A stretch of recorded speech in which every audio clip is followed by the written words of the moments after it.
તમે હિન્દી ફિલ્મોમાં અનેક ડાયલોગો જોયા છે, તેમાં સૌથી પ્રસિદ્ધ ડાયલોગ છે અલ્લાહ કે નામ પે દે દે બાબા, ભગવાન કે નામ પે દે દે બાબા.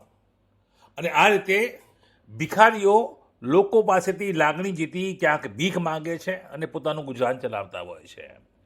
જોકે તસવીરોમાં દેખાતું આ દ્રશ્ય ભીખ માંગવાનું તો છે, પરંતુ આ કોઈ ભિખારીઓ નથી, આ શહેરના પ્રબુદ્ધ નાગરિકો છે, જેમાં એડવોકેટ ધર્મેન્દ્ર ફોફાણી પણ તમને ક્યાંક દેખાઈ રહ્યા છે. હાથમાં કટોરોને ભીખ માંગતા રાત્રિ સમયના આ દ્રશ્યો ડીસા વિસ્તારના છે. ધર્મેન્દ્ર ફોફાણી અને તેમનું ગ્રુપ છે શાંતિરંગા ગ્રુપ. તેમનો દાવો છે કે નગરપાલિકામાં ગેરરીતિ ચાલે છે, ભ્રષ્ટાચાર ચાલે છે. ચોમાસામાં જાહેર માર્ગો પર પૂરાતા ખાડા, એમાં અનેક લોકો પડે છે, આખડે છે, અકસ્માત થાય છે. આ ભીખ એ ખાડાને પૂરવા માટે નાણાં ઉઘરાવવાની હોવાનું હાલ તો જાણવા મળ્યું છે.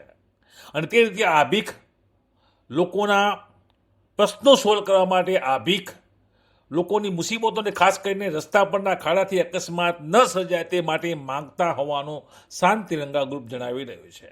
લોકો ભીખ પણ આપી રહ્યા છે અને આ ભીખના પૈસા ખાડા પૂરવા માટે વાપરવામાં આવશે. ન્યાયિક રીતે તેનો હિસાબ પણ આપવામાં આવશે, શાંતિરંગાની જાહેરાત.